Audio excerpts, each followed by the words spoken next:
Welcome to the cabin. Today I'm going to paint some old hammer and share some tips and tricks that I've learned throughout my hobby journey.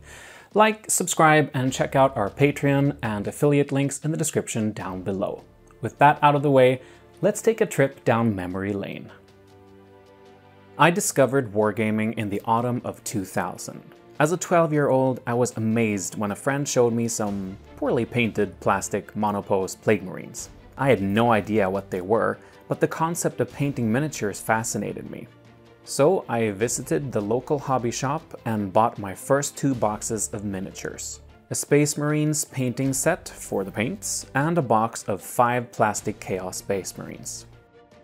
I was immediately hooked on the evil space warriors with horns. These plastic heretics were sculpted in 1996 by Dave Andrews for 2nd edition 40k. By the time I got into the hobby, they were very common, and almost every Chaos Space Marine army featured at least a few of these sculpts. Here's one of the very first miniatures I ever painted. After some practice on these vanilla Marines, I was ready to paint my first real unit for my first army. I didn't know what a Night Lord was yet, but I painted them in those colors simply because that's what the box art showed. That was the only guide I had, since there was no YouTube or social media back then. For today's video, I thought it would be fun to recreate this miniature. So I dug out my oldest bits box and found enough parts for a complete Chaos Space Marine. After stripping the old paint from some of the pieces, I was ready to start.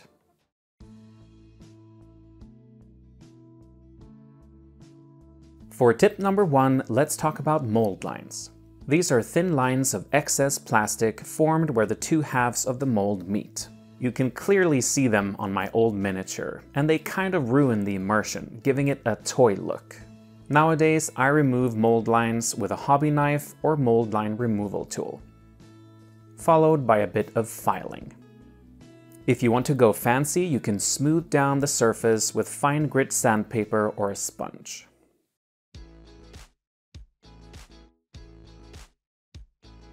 Tip number 2 can be a bit divisive in the hobby community. Many guns at this small scale have solid gun barrels because it's easier to cast them that way. Some hobbyists paint a black circle to simulate the hole. I prefer to drill the barrels with a pin vise. I first make a little notch with my hobby knife in the middle, and then use this as a guide for the drill bit. It's a quick fix, and I personally think it looks a lot better.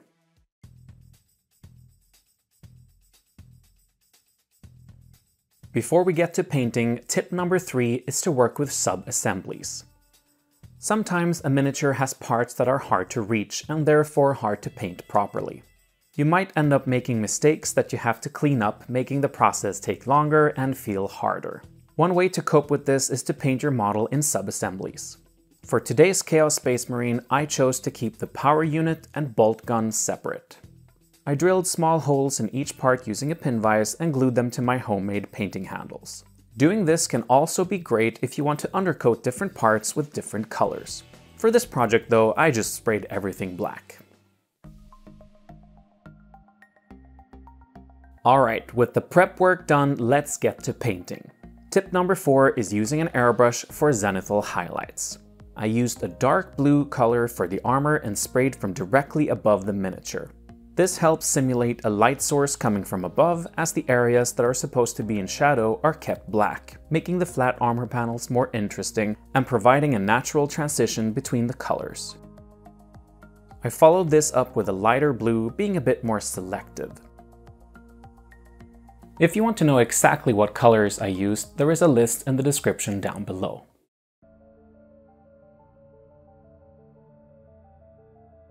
Tip number 5 is to use varnishes to your advantage. This old miniature is still in pretty good condition, but some of my old metal miniatures aren't. Varnish can help protect your models and provide different surface finishes. We've made an entire video on varnishes that you can check out if you want. For now, I sprayed the Chaos Space Marine with gloss varnish in preparation for the next stage. Which brings us to tip number 6.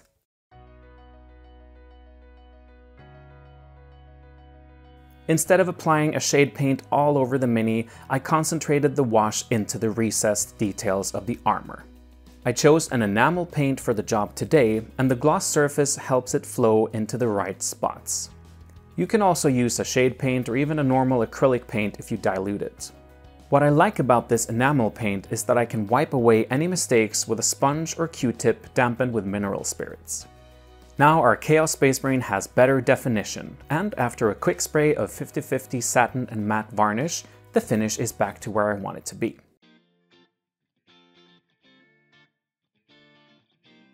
Tip number 7 is to thin your paints. 12-year-old me had no idea you were supposed to dilute the paint with water. Because of that, brush strokes and a globby buildup of paint are visible on the old model. Today I use a cheap brush to grab some paint from the pot and put it on my wet palette before adding some water to it. I just use a homemade palette with a couple of soaked sponges in a Tupperware box with baking paper on top.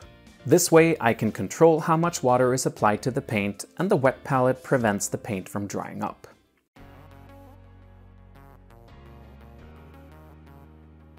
For tip number 8, I used this diluted paint to apply some edge highlights to the armor. Along the sharp details of the power unit, it was easy to use the side of the brush and drag it along the edge. On other parts, such as these gloves, I made sure I had a stable grip with both hands and then pulled the brush towards me in short strokes. This makes it easier to achieve straight, thin lines. I then selectively added an even lighter shade of blue to the most prominent parts. I focused on where light would catch the sharpest edges on the sculpt and concentrated on important features such as the helmet and hands.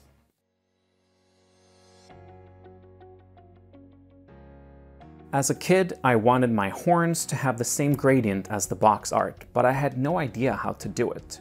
That brings us to tip number 9, layering. We've also made a video on this topic that you can check out. To create a smooth transition between each color, I diluted the paints quite a bit and ended my brush strokes towards the tips of the horns where the most pigment will be deposited. The principle is similar to glazing, but for that you'd want to dilute your paint even more and add a lot of layers to slowly build it up. I also find that the transitions look better if I go back and forth between the current and previous layer, which is easier if you have them available on your wet palette. To further sell the transitions, I applied a contrast paint diluted heavily with contrast medium as a filter on top of everything. For the various other details on the model, check out the description below to see what colors I used. Tip number 10 is all about applying transfers. I learned the basics back in the day, but I was always unhappy that they looked so glossy and out of place on the miniatures. Also, as you can see, transfers can be fragile, and these old ones have started to rub off. To fix these problems, I started by applying gloss varnish to the shoulder pads. Then I brushed some microset on the surface and placed the transfer with a pair of tweezers. While wet, I adjusted the placement and tried to push down any folds. Next, I applied microsol, which helps the transfer adhere to the shape of the surface and can be applied multiple times on tricky spots. When dry, I sealed them with gloss varnish, followed by 50/50 matte and satin varnish to match the rest of the armor's finish.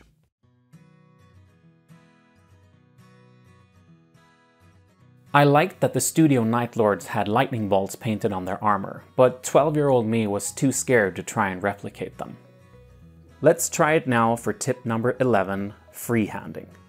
I started by airbrushing a very light blue color mix on a few places on the armor panels. This will look like a glow and help sell the effect. Next, I slightly diluted pure white paint and soaked the bristles with it. Wiping off some of it ensured I had control of the line thickness. Then I carefully painted a jagged lightning bolt on the surface, being careful with applying pressure and again pulling the brush towards myself. It's hard to do this on camera, but you can see some even thinner lines I was able to add off camera. Finally, for tip number 12, it's all about that base. I wanted to replicate the classic goblin green rim, but the flock I used back in the day isn't very convincing. I find that Warboss green is an okay substitute for Goblin green, at least the one I used in 2000. As I understand it, even older versions of the paint had other hues. But when comparing one of my old bases with the new one, I think they match quite well. One of my favorite ways to create a base is to use Geek Gaming Scenic's base ready mixes. Simply add PVA glue and sprinkle the mix onto the base. Today I chose a light brown sand mix with some green static grass to harmonize with the base rim. Sometimes I add pigment powders to these, but I didn't find that necessary for this base. To further enhance the look, I glued on a light green grass tuft as well. Simple but effective.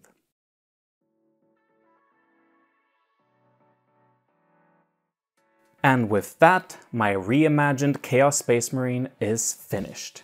It was a lot of fun to paint this nostalgic mini and reflect on all the things I've learned as a hobbyist over the years.